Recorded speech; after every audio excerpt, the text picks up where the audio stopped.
All right, so this poem is called The Canonization. Let's start with the title. Before you've even read the poem, when you hear the word canonization, what comes to mind? Exactly, the church declaring that someone is a saint. Yes, it's a process in which the church discerns whether or not someone is in heaven. There's a bunch of stages and a journey and all of this. So you're immediately thinking heaven and saints. Yes? But is he talking about, in the beginning, heavens and saints? No. So this is interesting. We are supposed to be thinking of saints in heaven, and he's talking about love, line 1. Right?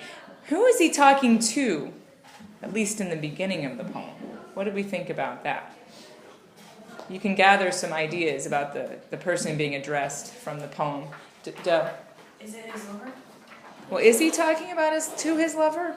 Well, it seems like someone I don't know, I'm because relating it to nowadays, I feel like when someone's in a relationship, someone could be complaining and then the person could just be shut up and let me love you, Okay, well, he's definitely saying, stop complaining. That is happening in the poem. Evan. I think it's more like people who are criticizing him for loving someone. Okay, what do we think about that? Yeah. Do you agree with that? Yeah, let's look at the language. Did you want to go answer? I was thinking it would be the father of the daughter or something like that, because he's sort of asking, contemplate what you will approve, so you will let me love. So he's sort of asking for permission. Okay, so I don't know if we can say who exactly it is, but it's definitely someone who's criticizing or even ridiculing, perhaps, the speaker. So let's look at the language in the beginning. For God's sake, hold your tongue. Well, we know what that means, right? Stop talking and complaining and whining, and let me love. Let me go do what I'm doing without your commentary. And then he gives a series of alternatives. So what are the alternatives that this person can complain about rather than his love? John? His palsy or his gout. Okay, what is palsy? It's actually a disease. It's this. It's like, have you ever seen an elderly person who can't hold their hands straight? My father-in-law's like this. He really can't. He was like this. That's palsy. And then gout is like arthritis and swollen joints. It's something associated with old age, just kind of, or 5 gray hairs. I find that funny because he's not really old. He only has 5 gray hairs. This is a rather young person who's amplifying his age, maybe for humor. You can make fun of my signs of old age if you're going to make fun of me for something. What else besides those 3 things? What other alternatives does he provide to the person who's arguing? Can I hear from somebody who hasn't said anything? Go ahead, Sal. Okay. So why is that presented as an alternative? That's another thing that he could be ridiculed for, I guess cited for. Right, or one of his weaknesses, right? Or ruined fortune flout. He's saying you could flout. What does that word mean? If you're flouting somebody. What? Mock them. Yeah. What did you say? I said criticize. Criticize, but in a more mocking kind of way, as in belittling, maybe. Looking down on them because of his ruined fortune or his bad health or his signs of aging, small though they may be. Okay, those are some of the things you can complain about, but not my love. Yes? Okay, now let's look at the line 4. The problem, I think, of unpacking done is he rearranges sentence structure to fit the line length and the rhyme scheme and the meter. So we have to put it back in a regular order. So with wealth, your state, your mind with arts, improve. So the verb, all of these verbs are imperative mood. Do you remember me talking about that last time? What is imperative mood? In a commanding mood? A command, yeah, or a request. These are more commands than requests, perhaps, but he's talking to someone. So he says chide or flout, and now what's the next verb? It's put where it is to be an I rhyme with love, but what is it? Improve. Okay, so instead of bothering me, what could you do? Improve with wealth. I'm putting the sentence structure in a normal order. Well, just give me the word in the poem. Improve with wealth, your state. Improve your mind with arts. Yeah. So you could do something else besides bother me. You could improve yourself. And you could improve your state in life with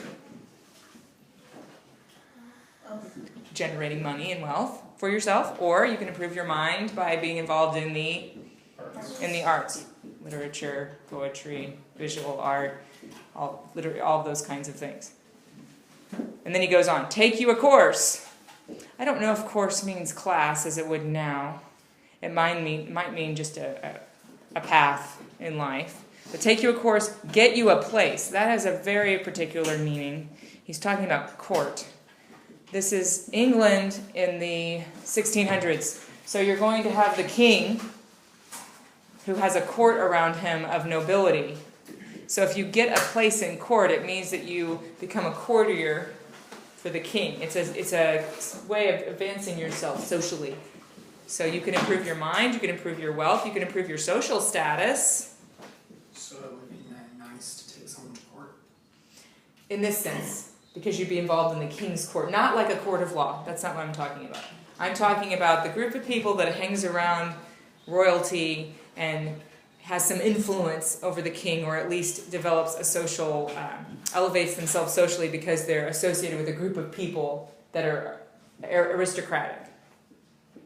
Because your social status in England is very, very important, as you will learn in Jane Austen. She wrote her novel in the early 19th century, so what, 300 years later, 200 years? Yeah, something 300 years later. So, but similar. That there's a sense of a court, there's kings, there's an aristocracy. We don't really have that here. But when he says, get you a place, he means in court. Observe his honor or his grace. Those would be aristocrats, people who have higher social standing. Or the king's real or his stamped face. Okay, so now we are using metonymies to represent what he's talking about. So what would it mean to observe the king's real face? Literally. Be in his presence. Yeah, hang out with the royal people, right? Those are the people that matter in England. Go spend time with them. Elevate yourself socially. Or his stamped face. If you're observing the king's stamped face, then what are you doing? Yeah. Exactly, because the king's face is stamped on coins. So it's a metonymy for money. So in other words, there are things you can do to elevate yourself socially or in terms of wealth, but you can leave me alone, right? Contemplate, or the king's real or his stamped face, contemplate, right? So now the verb is contemplate. So we have improve, let's see, chide, flout, these things of me. You can improve yourself, you can take a course, you can get a place, observe his honor or his grace, contemplate the king or, wealth. What you will approve, so you will let me love. Let me love means just leave me alone. I don't know if there's somebody actually preventing the speaker and his beloved from having a relationship. I think it's more just stop making fun of me. Because look at stanza 2. No, I asked you, let me take this packet apart here. It's easier for me to do. I asked you some questions about stanza 2. So, in number 8, those of you who've done this assignment already, in question 8, I asked you the following. Petrarchan love poems were full of hyperbolic claims of the abandoned lover. Hyperbolic, what does that word mean? Like over-exaggerated. Over-exaggerated, exactly. And it became a cliche. All these cliches about lovers, they come from Petrarch and those sonnet cycles that were really popular, as I told you before. So such as, here's some of the hyperbolic claims. My tears are rain, my sighs are storms. I'm so depressed because my lover is not with me. Oh, those kinds of ridiculous things, which by Donne's time would have been ridiculous. By Shakespeare's time, they were ridiculous. So I asked you, how does this stanza use these conventional views of lovers to make fun of the person being spoken to or the listener? Because he starts to make fun of him for his complaining or his mocking. Like the person listening is mocking him about his love affair, and now he turns that around and starts mocking the listener. So let's answer that question. What do you think? How does he make fun of the person listening with this list here and these questions in stanza 2? Evan? Well, he kind of uses hyperbole and he blows everything out of proportion, and he like asks him the question like, who says my tears have overflowed this ground, and he talks like about, he makes the person he's talking to, his claimants, look really dramatic and like unreasonable. Exactly. Go ahead. Kind of like he assumes the criticizer is taking those hyperbole seriously, Right. whereas he's not. And then by bringing them up as if they were serious, he's showing how ridiculous they are. Let's just look at the questions. Question 1. Alas, alas. First of all, he's exclaiming alas, which is a hyperbole itself. Like, you don't scream alas unless you're being stabbed or dying or you're contemplating the effective time on your beloved's beauty, then you might scream alas, as in Sonnet 65. But here it's really over the top, okay? Who's injured by my love? That's the question. And then he goes through a list. Like, is my love hurting anyone or anything? That's the rhetorical question that he then answers in this stanza. What merchant's ships have my sighs drowned? So has his sides been so great that they, overflow the ocean and drown all these merchant ships? Yeah. No, of course not. That's ridiculous. Yes. By the way, it's a merchant ship. Isn't that interesting? It's like enterprise, economics. His love affair is not affecting that part of the world. Notice that he's telling his speaker to go do worldly things and leave him alone. That's really interesting because this poem is called The Canonization, which is heavenly. And he's telling the listener to go find his place in the world, right? Either through money or social position. Those are worldly advantages. And he's going to separate himself from that. He and his lover will become separate from the world very soon. Not yet, but they will. The poem's going to turn greatly pretty soon here. He has like a stanza that's I would call it a transition from the world to the heavenly realm. So it's just important to keep that in your mind. Okay, so who says my tears have overflowed his ground? Obviously they have not. The Petrarchan poem might say something like that. When did my colds a forward spring remove? Okay, well, I gave you a footnote. I'm going to read it. Petrarchan lovers traditionally sigh, weep, and are frozen by their mistress's neglect. So forward means an earlier, well-advanced spring. So the image of being frozen in a kind of perpetual winter that would keep spring from arriving. Is his love really doing that? Is any agony he experiences over the ups and downs of his love affair affecting anything out in nature? No. It's ridiculous to say that it is, and he's pointing that out in these questions. When did the heats... Okay, well, see, lovers are cold sometimes, and then they're really hot sometimes, hot and cold, have you ever heard of that? A relationship that's hot and cold? Okay. Well, when did the heats which my veins fill add one more to the plaguey bill? So that's now, all these people are dying of plague in the summer. Does my heated love affair cause that summer heat to cause plague to spread through London? No, of course not, right. He just goes through all the hyperboles. I think it's really funny. You know what a bill is in this sense, don't you? It's like a list of names. Right. Not a bill looking for money, but like a playbill has the list of the actors. It's another term, way we use that term. Soldiers find wars. Now we're not asking questions anymore. Now we're just making statements. Soldiers find wars, and lawyers find out still litigious men which quarrels move, though she and I do love. So even though we are involved in this love affair, does it have anything to do with the world? Does it affect the world in any way? That's the argument. And his argument is no. Because even if we were to love or not to love, soldiers would find wars, that part of the worldly life would still be in effect. And then the other one is lawyers. What's a litigious man? Is someone seeking help for a bad situation there, so they need a lawyer? Yes, it's when you sue. Someone's stolen your goods, someone has broken a contract, you get a lawyer, you go to court, and you sue them. Litigation is another noun form of that. Have you ever heard the expression, we live in a litigious society? This is why doctors have to have malpractice insurance, because people sue for a lot of frivolous things now. But in England, it still meant getting a lawyer to help you in court. Yes. So you still have these things in the world going on, and they still have quarrels no matter what we do. So he's separated. This stanza is ridiculous, but it's also establishing that key idea that we and the world are not affected. We're not affected by the world, we don't affect the world, and then later the world is separate from us. Okay, so now he's addressed this person he's talking to in these two stanzas. How does he address this person in the third stanza? Let's see.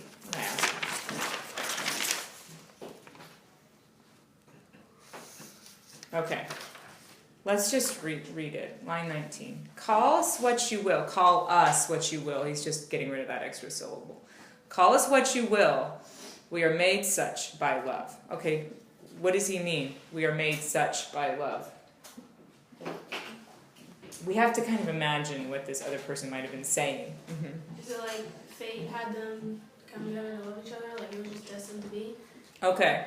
And then call us what you will. If you're scorning someone who's in love, you might have some interesting things to say about that. Yes? Basically saying, like, call me whatever, like, basically you can call me names, you can do whatever you want to me as long as I can still love those Yeah, persons. but we are made that way, he's saying. It's a little different than this first stanza. Mm-hmm. So it's like he's really unapologetic about like all the criticism. Like he doesn't care what this person thinks of him and his lover, and he's like in a sense proud of it, and he's like he doesn't care. He doesn't think it's a bad thing. And all the ridiculousness that you may attribute to us, love makes us that way. That's just part of the nature of love. And he takes whatever the ridiculousness is and he transfers it, he makes it beautiful by the end of the poem. So he elevates it in a way. Let's see how he does that. Call her one, me another fly, where tapers two and at our own cost die. Okay, so now he's introducing the image of insects with what a lovely image. But there's a candle, a taper, it's a candle. And what do flies do? They love light and then they kill themselves in the flame, I suppose is the idea. So there's this idea of them expending themselves in the way that a fly might. And we and us find the eagle and the dove. Now that's an interesting shift, I would think, from the fly image, because now we're much more elevated, right? What do we associate with an eagle and a dove? I think the dove is more significant than an eagle, maybe. God. Okay, how so? The dove, I think, is apparent to anyone who is at all familiar with Christianity. I had some students who had no idea that the dove represented the Holy Spirit, like they had no clue in the past. I was like, oh, well, that's a pretty iconic Christian symbol. Yes? I think the dove does represent the Holy Spirit, and then I thought the eagle kind of stood for freedom, I suppose. Okay, because eagles kind of are lords of the sky. Yeah. Is that what you're thinking of? Mm-hmm. Didn't you say right here, Yeah. eagle signifies strength and vision, the dove meekness and mercy? Yes, because the dove is associated with those kinds of qualities. It also has a spiritual significance. But both of them are elevated above flies. The metaphors keep getting more elevated. Yes. Kind of makes it sound like your love is more like beautiful and also like glorious. That's a good way of putting it. Their love is more beautiful and glorious than this person talking to them is giving it credit for. And this is an argument for that. The whole poem is a type of argument. Remember your notes on metaphysical conceit? There we are. Metaphysical poems are often marked by a metaphysical conceit. And metaphysical conceit is a more intellectualized, many-leveled comparison. So he is going to be drawing one in this poem. A metaphysical poem is an intense meditation. This is an intense meditation on the nature of their love. Yes, beginning with the person who is chiding him for it, but ending elsewhere, right? And his meditation is developed through this kind of argument. So right now he's starting to move away from the ridiculous and the hyperbole to the elevated and the beautiful. What was the second word you used, James? Beautiful and glorious. Right. He already told us this would happen, though, in the title. What could be more glorious? Yes? Would it be too much of a stretch to say that their own cost does die, to be their love for each other and their sacrificial love for each other, dying to self? No, I don't think that's at all a stretch. I don't. I think that's one of the things that elevates them. Because he's not talking just about eros. By the way, I'm using a Greek word now. There are different types of love, if you've ever studied this before. there's eros, which is desire, right? And then there's agape, which is charity. You know, the love of neighbor. There's another one for the love of God and neighbor. And he's bringing them together in this poem. That's what makes them saints, is their love. It's erotic, but it's also transcends that. At this point, he's starting to move that direction, I would think. Okay, the Phoenix Riddle. Now, what is a phoenix? Yes, great. It's a bird that dies, like burns, and then it rises anew from its... It has a resurrection within it, doesn't it? It's not a real being. It's a mythological creature, but it has this quality that he wants to use. So, the Phoenix Riddle hath more wit by us. We two being one are it. Okay, well, this we two being one, it's a marriage image, right? And the phoenix has all this flame and fire. Well, that we can think of, you know, the passion of the lovers, which caused them to burn themselves. But then they, not in a literal sense, but, you know, burn themselves out.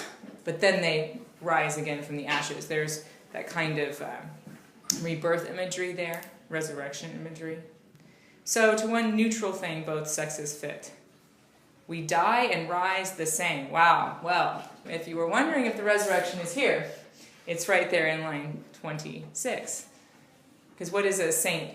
Well, we're all called to be saints. So what would it mean to be a saint? Your body died, right? But your soul rises to heaven. Right? That was the whole purpose of the actual resurrection of Christ, right? So that we all can then go to heaven, rise to heaven with him. We die and rise the same and prove mysterious by this love. Mysterious? Did I make a note about this somewhere? I'm pretty sure I did. Was it in your assignment?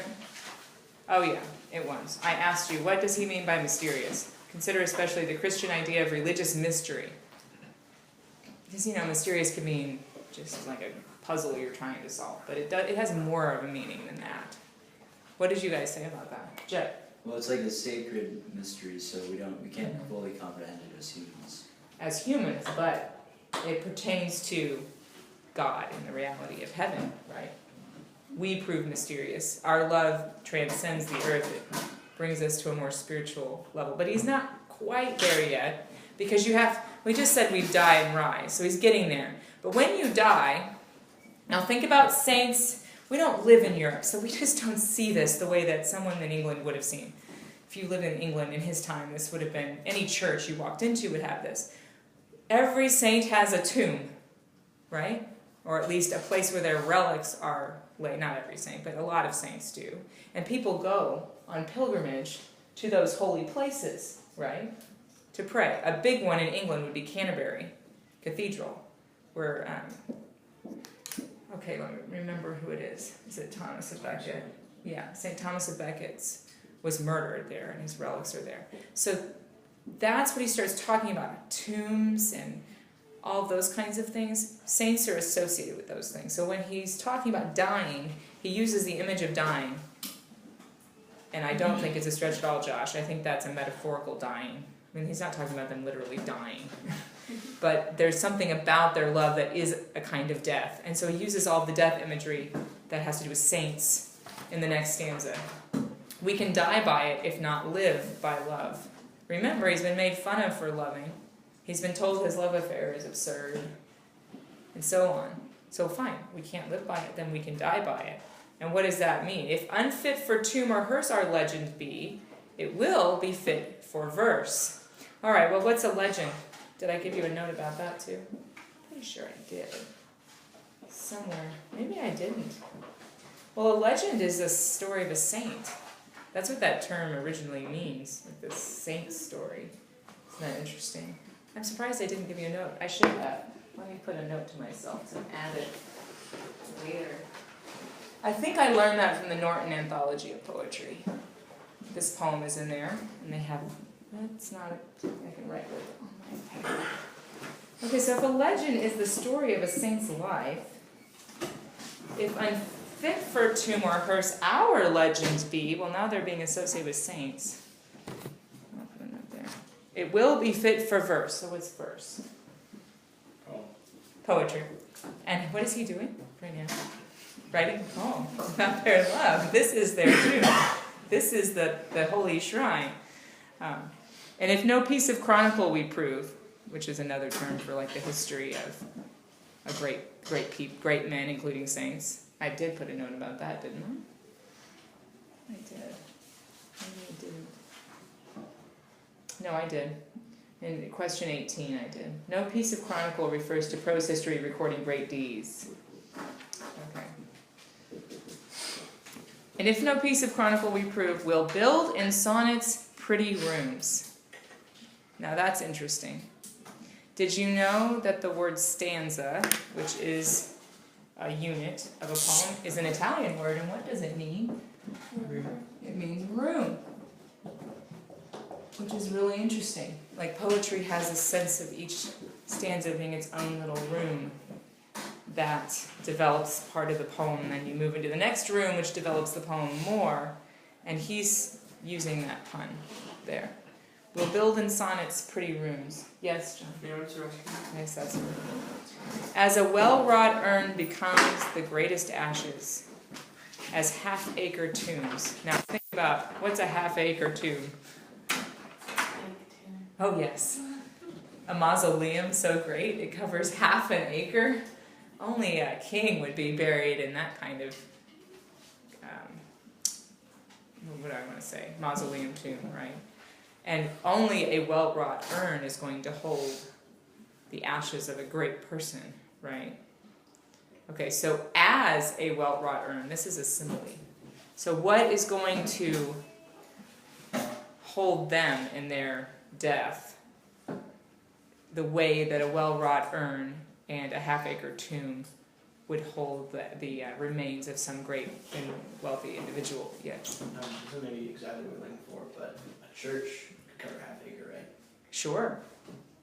So there's an image of a church tomb, which would be a saint's resting place. Is he saying like the poetry that will hold them after they die is going to be as great as having a I think so. That's his argument. We have the greatness, we will have the greatness of these men who have these magnificent tombs, or these saints whose tombs are places of pilgrimage and reverence, in this poem, in the poem that we're going to build, that I'm building now. Yes. And by these hymns, now it's a hymn, that's a poem, that's to God, that you've seen as an elevation of it. All shall approve as canonized for love. So now he's saying that we are the saints of love at this point. Now they're saints. They're in heaven. They've died and risen. They're living in their tomb, so to speak, which is the poem. It's also literally the room where they are together alone. You know, there's that idea that these are lovers we're talking about. And he's elevating them. Before we get into the last stanza, let me ask, what do we think of this? What are we to think of this? He's talking about sainthood and them being canonized, but they're lovers. Like, their love is what canonizes them. They become the patron saint of lovers. So is he elevating their love, or is he debasing sainthood? I've read different arguments for this. So what do you think, John? Basically, I don't really think he's doing either. Okay. Since they can't possibly know whether they actually are going to be saints, I think he's just being really, can't find the right word here.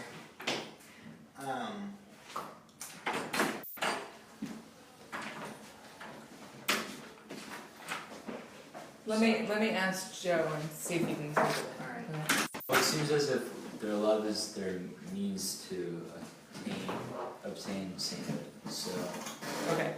yeah, So their love is sacred. right. It could kind of be like a husband and wife are supposed to help each other get to heaven, so they were an excellent example of that. The primary example of that, Yes. maybe. Okay. Vincent? I was thinking that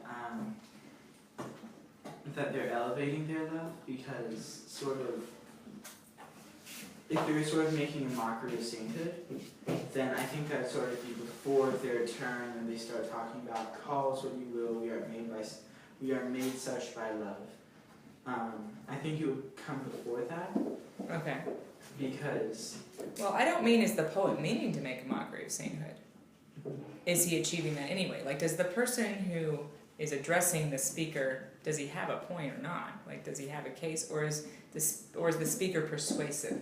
I guess that's my point. What do we think? Is this because this conceit is comparing their earthly love to say the love between God and man in heaven? I mean, that's what he's ultimately arguing, right?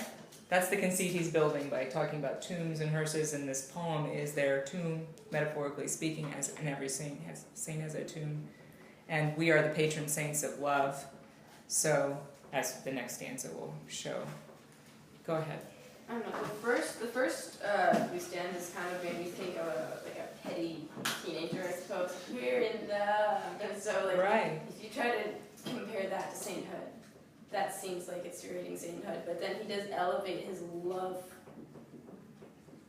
like his love affair, before really comparing it to sainthood. It's like, Okay, it's he has that stanza that bridges between ridiculous and elevated.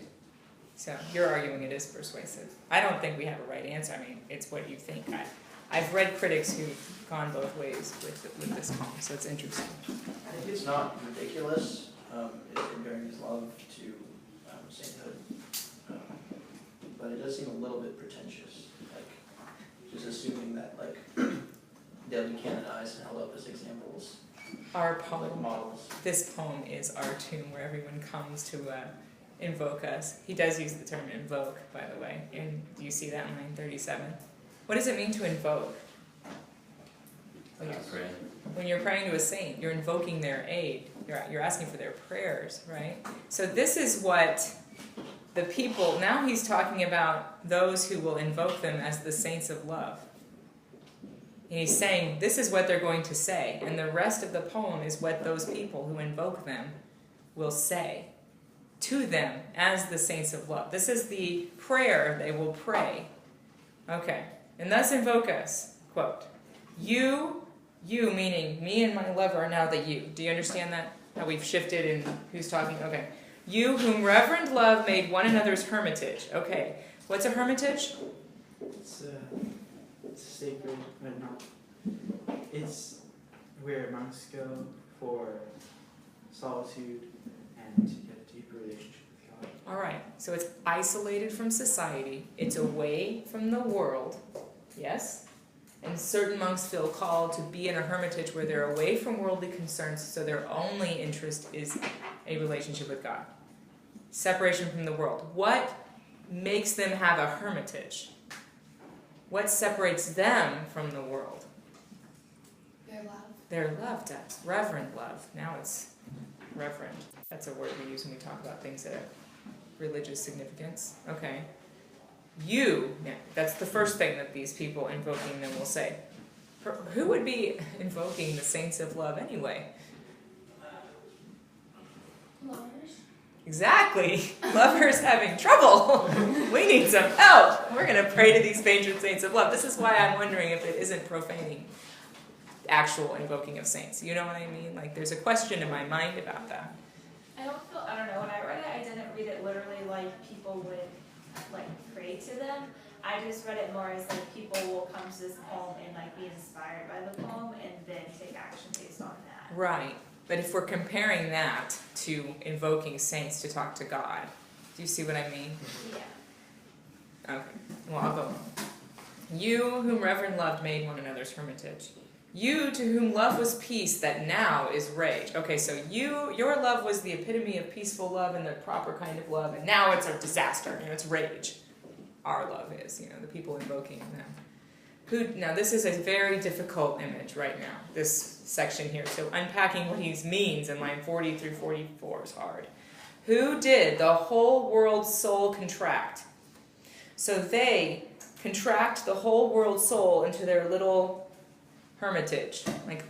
See, this is where it's interesting. They're separated from the world, but now they're contracting everything that is the world in them. What does he mean? Is he talking about they become their own world by being separated from the world? Yes. When I read this, I thought of contract as like almost a pricking of the conscience. the world soul and the worldly lovers were like, ooh, we're not doing this right. Ah. Whose soul contract was pricked, their conscience was Okay. disturbed. Because their love is such an example. Like, even though they're secluded, you know, like, some people will say, when they see a holy person, even if they don't say, you know, I believe in God or whatever, and I'm Catholic or I'm religious or any whatever, they can tell just by the way they act. And so, even though they're secluded, their example of love is so good that it catches the attention of the whole world. Okay. So we have that, who did the whole world soul contract and drove into the glasses of your eyes. Now what did they drive? This is what's hard to see. What's being driven? The whole Now- world soul. Right. Is it the whole world soul? I've had another critic say no. The object of drove is countries, towns, and courts. Let me read the sentence because the sentence is hard to figure out. And drove into the glasses of your eyes, so made such mirrors and such spies that they did all to you epitomize. Okay, that's like a little interruption of the sentence. Okay.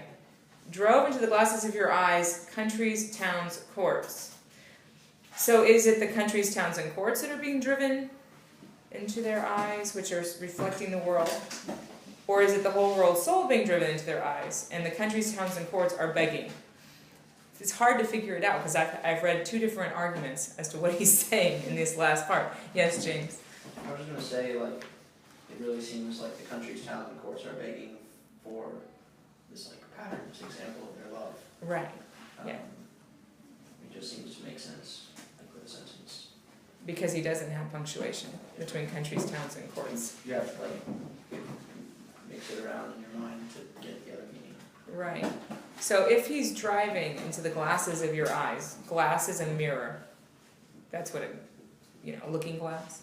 You ever heard that expression? We don't really use it much in the United States, but in England, that's what you would call a mirror, a looking glass. So their eyes are reflecting something. Oh, he says mirrors in the next line. So made such mirrors and such spies. I think he just means spies, like you can see. You know what I mean? I don't think he's talking about a spy, like someone sneaking around. I think he's talking about being able to spy something with your vision. That they did all to you epitomize. What does epitomize mean? It's like, Go ahead. Oh, well, like the epitome of something would be the highest possible point. Exactly. The greatest example, the epitome of greatness would be this thing. Like they are the epitome of beautiful example of love, right? And you are the example for them. For those who are invoking anyway. Like they're invoking them as the example. Okay, beg from above a pattern of your love. If you can show us this pattern. This reminds me of Sonnet 98.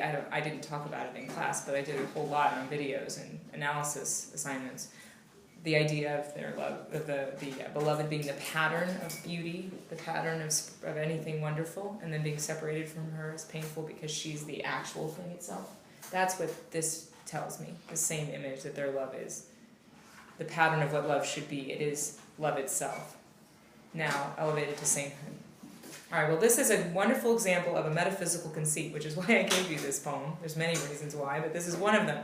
Because he uses the conceit of canonization, of sainthood, of dying and being buried in a tomb, which is associated with sainthood, because saints are buried in tombs, as this metaphor for for supporting or making a case for his love affair having value when this person is chiding him for it. And he takes us out of the world and into the world of themselves, which becomes a kind of heavenly world, but still reflects the world, the whole world soul contract, in line 40. Speaking of conceit, let's look at the other one. A valediction forbidding one. Yes? I had a question about the canonization. Yes, that's when I read it like his lover was God, or he was in love with God. Are you seeing that? Okay, well that is a case that not very many critics make. Okay. They argue that it's a love between a man and a woman, but make your case. Oh. Make your case. It's a compelling one. Make your case. Well, for the first and second stanza he's saying, don't bother me while I love. I think he's responding to a critic who might hate his religion and his love for God. Okay. And so he's saying, how does my love for God affect you at all? For the worst. And then,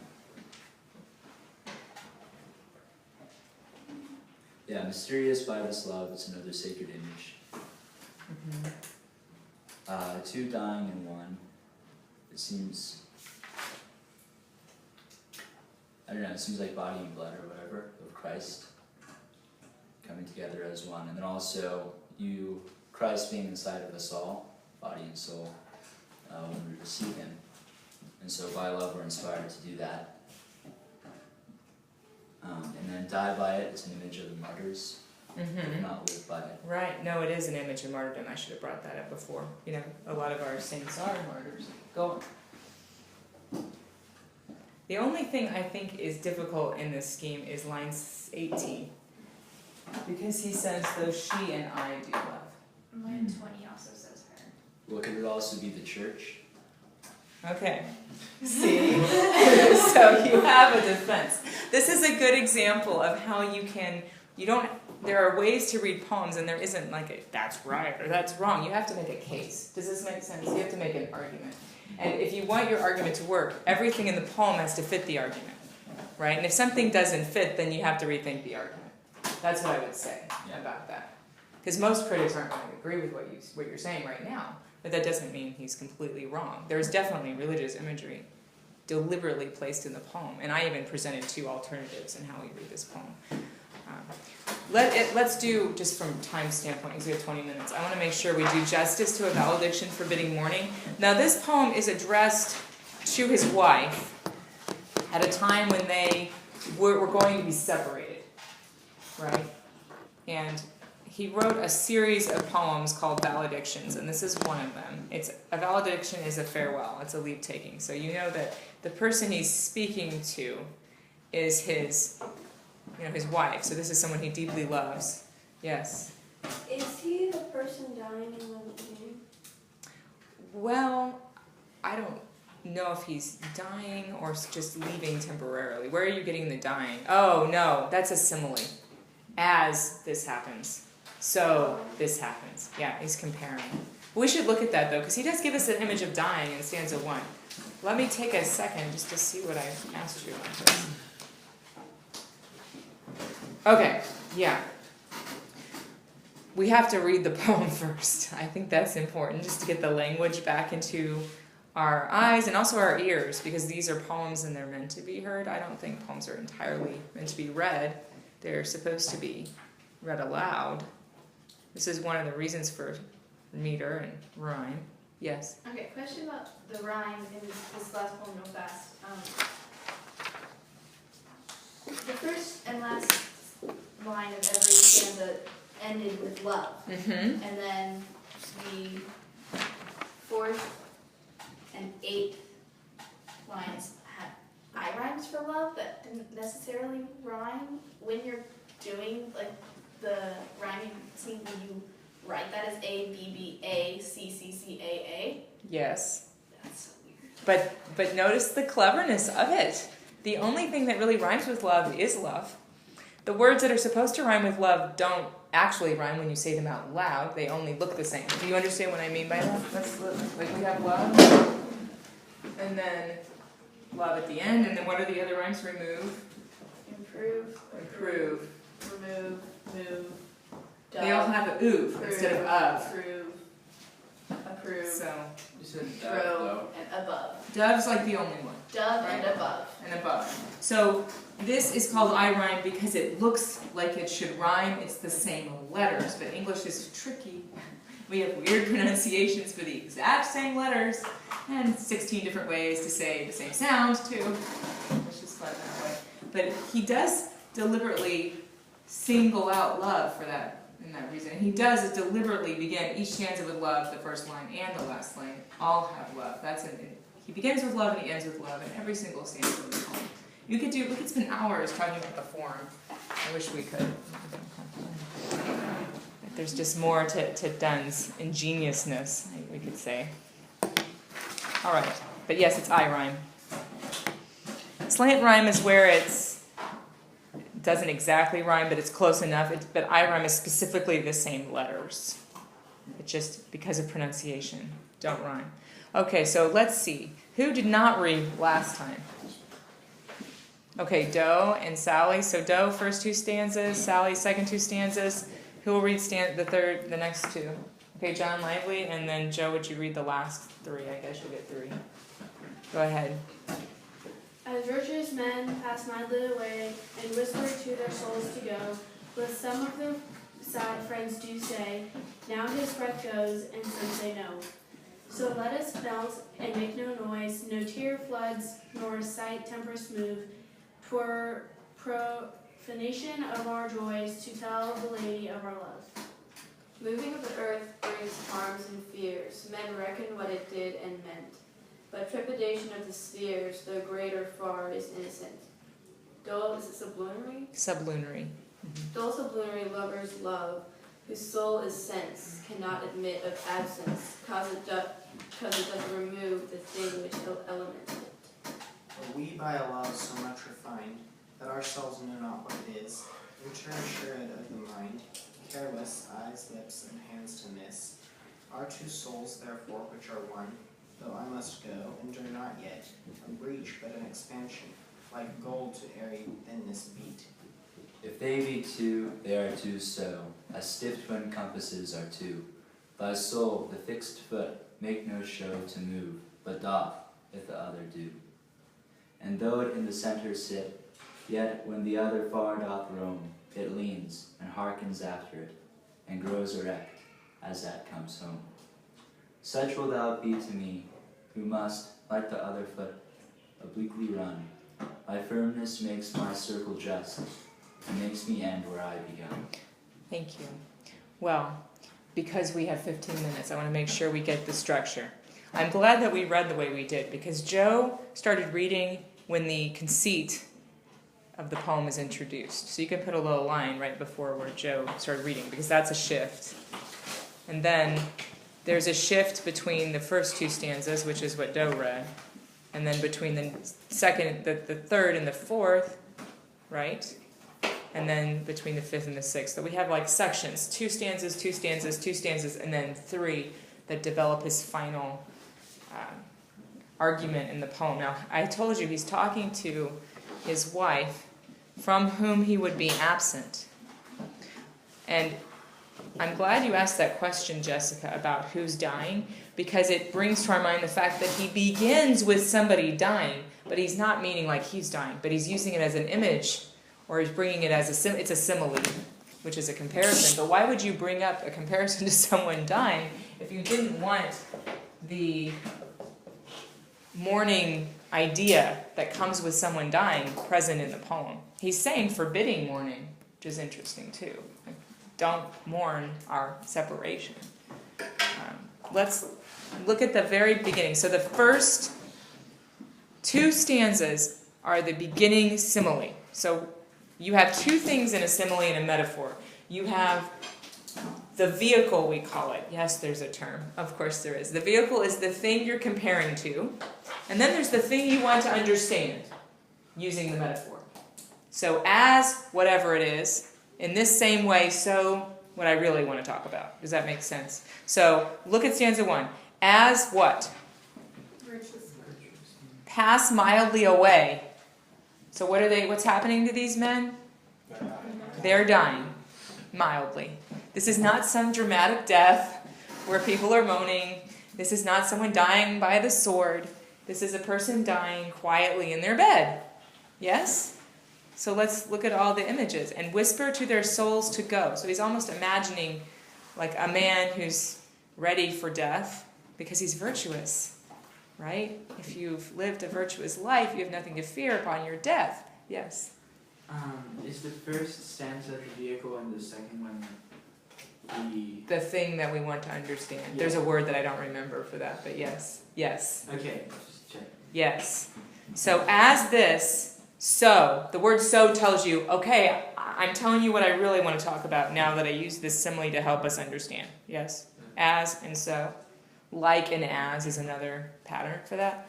So as virtuous men pass mildly away and whisper to their souls to go, like they're ready for death, and they almost have like an action, it's time to die, I'm willing to let my soul depart my body. Whilst some of their sad friends do say, now his breath goes, and some say no. So the image is of the man on his deathbed, and the friends are surrounding, and they think, well, has he died yet? This is like a long vigil waiting for the man to pass away, but it's very quiet and peaceful. Do you see that? That's because he's saying forbidding mourning. We don't want dramatic displays of sadness here, right? That's the image that he gives us, but it is still the image of a kind of death. Like in some way, this separation may be considered a kind of death. Yes? Did you have your hand up? Okay, sorry. Okay, so as this happens, when a virtuous man dies, his friends are not dramatic about it. He's whispering for his soul to go. So let us melt and make no noise. No tear floods nor sigh tempests move. Okay. You just read the last poem, right? So remember what he said about tear floods and sigh tempests? What would a sigh tempest be? What's a tempest?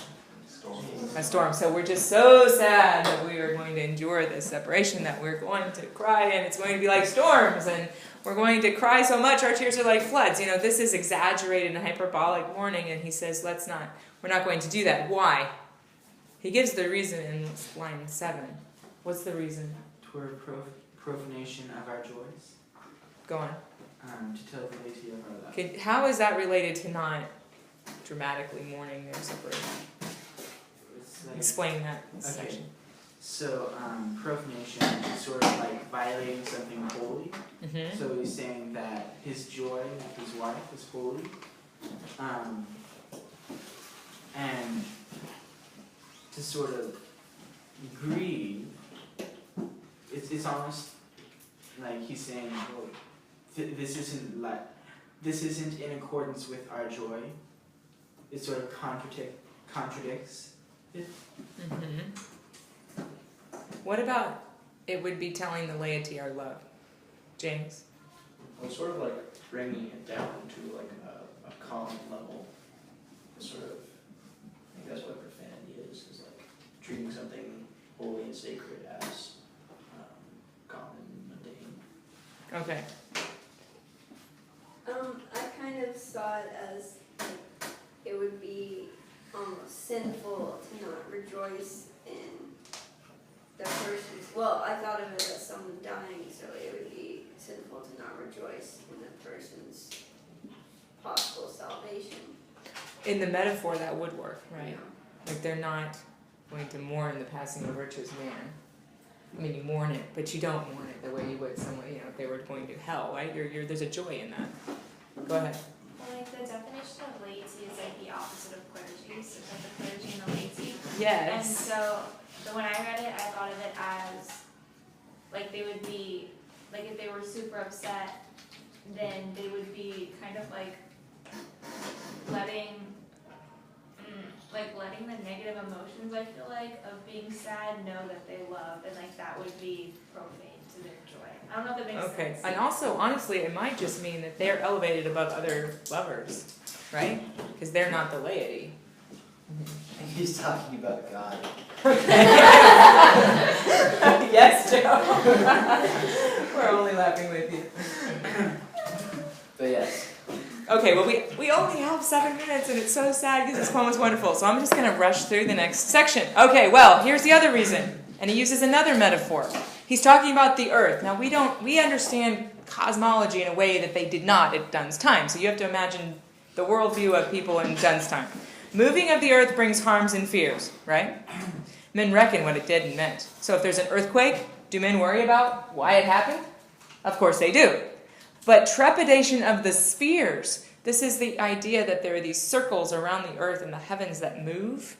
And though greater far, like those things are much more important, meaningful, celestial than the earth. But he says that they're innocent. Well, I gave you a little note here. Trepidation, which comes from Ptolemy's system. Now, Ptolemy was writing at the time of the ancient Romans, but his geocentric universe was still a part of thinking for a really long time, right? Not until Galileo, just later than done, I think.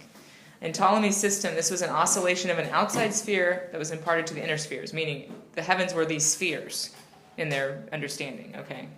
So vastly a greater motion than an earthquake, but it doesn't destroy anything, it doesn't have any negative effects. So there, in this comparison, he's saying that our love is like the spheres, something great moving it, but it doesn't cause the kind of destruction that an earthly sadness would bring. So both of these, I think that they're not the laity that we would be profaning if we were to express things to the laity, and then now the spheres. It's just elevating, both of them are ways of elevating their love above the world.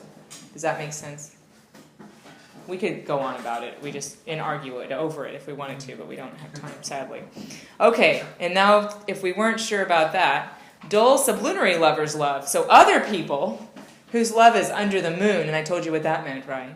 The moon changes every month, goes through phases. And it was an image or a metaphor in Dunn's time of changeability, of inconstancy. So people whose love is inconstant, whose soul is sense, that's really important, cannot admit of absence, because it doth remove the thing which elemented it. So if all of your love is based in the senses, the physical senses, your bodies, what happens when you're away from your lover's body? It's gone. It's gone. Cannot admit of absence, because it doth remove the thing which elemented it. So if all your love is elements, the things that make up your love is the body, and you're separated, then it dies, right? But they're not that. You see what he's saying?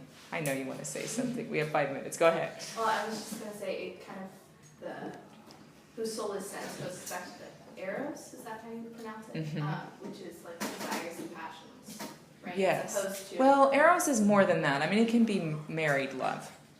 But it's a kind of love that's just based in the body. but it's lower in a sense than the agape love. Yes. Between God and man. And the kind of love that marriage is supposed to. I mean, it's supposed to have eros, but it rises above that to be a love of God and man. Yes, right. Marriage is supposed to be an image of the marriage of the two and the elevation of love, right? What love really is. Okay. But we, line 17, but we by a love so much refined, meaning a purer kind of metal than a base metal that would be mixed up with impure things, that ourselves know not what it is, interassured of the mind. This is not just a physical relationship, right? Interassured, like we're assured of the mind. Care less, and then he lists parts of the body that you would miss if your lover were not there, right? Care less, eyes, lips, and hands to miss. So we can be separated from each other because our love transcends the body, his soul is sense. And then that's his argument is building now for his final reason for not mourning. Our two souls, therefore, which are one, right? They're married. The two become one, right? Though I must go, endure not yet a breach, but an expansion, like gold to airy thinness speak. Let's think about this image. You have a chunk of gold, and you start beating it, and what happens? It expands this way. It gets thinner, but it continues to expand. It's so like they're still connected. And that's also gold. It's a pure metal. Mm-hmm. Also, gold becomes like prettier the more you beat it up. Like the shinier it becomes, and the more like that's when you use it for jewelry. So their relationship is like this. It has this effect. But that metaphor is not good enough, so he comes up with this conceit. And what is it? Has anyone ever used a compass to draw a circle? Anyone? Yes. So you know what the fixed foot is?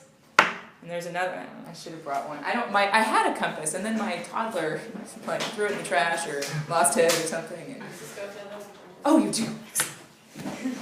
Great, I love it. Okay, so the fixed foot is this, the part that you put on the paper, right? And then there's the other one. What does he call it in the poem? Let's read it. What? If they be two, they are two. If we're two, right? Is this two a one? One compass, 2 feet. Okay? They are two as stiff twin compasses are two. Thy soul, the fixed foot, so this is the wife, makes no show to move, but doth if the other do, the foot that moves. Because what does this foot have to do when this one roams around the paper? It has to turn. So she's the constant one, and he's going off on his journey or travels, and though it in the center sit, yet when the other far doth rump, see the other one's, maybe it goes way out there. What does she do? It leans and hearkens after it, leans towards it, and grows erect when it starts to come this way. You see? I mean, it's the way that the compass works. But the whole thing is a metaphor for their relationship. But I think we can understand this. The farther away I go, the more you keep me, we're together. We're still united, even if we're separated. Thank you. I'm glad we have this. 2 minutes. Last stanza. Such wilt thou be to me. We're explaining this metaphor. Okay. It's actually Such wilt thou be to me, who must, like the other foot, the fixed foot and the other foot, right? Obliquely run. Obliquely. Like, this is oblique. It's not a straight, like, vertical. Have you ever seen an oblique triangle? Slanted. Yeah, it's slanted. That's obtuse. Right. But oblique also means that, like slanted. It's not a straight surface. Thy firmness makes my circle just, like true, right? If the fixed foot stays, the circle is a complete circle. It makes me end where I begun, which is a beautiful image of completion and perfection, right? The circle is the image of perfection. So this is why their absence is not to be mourned, because they are not going to lose any part of their relationship as a result of being separated from each other. It's really a beautiful image of marriage, I think. I really think it's a clever representation using this device. There's the bell. I knew this would happen. Always happens when we get to this poem. Thank you for class. You're welcome. Another example of a metaphysical conceit. I need to buy another one, but every time I buy anything, my children, I need to just keep it in my bag. Then they get in there, dump everything everywhere. Then you clean out your bag and then you take that out. Yeah. Just now, the little one was wreaking havoc in the garage this morning.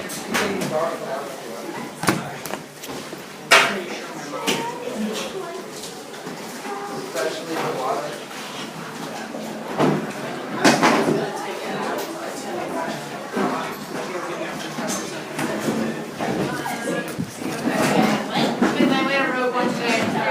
Oh, hi. What happened? Where's your water? Taking the gum, like, you want the gum to squirt it, and then, like, okay, I just want to remember this. I'll get it. Where's your bag? I actually haven't done that. Well, why does she have it? He left last week. But I think it was Did you ask her to give it back to you? I better turn this off.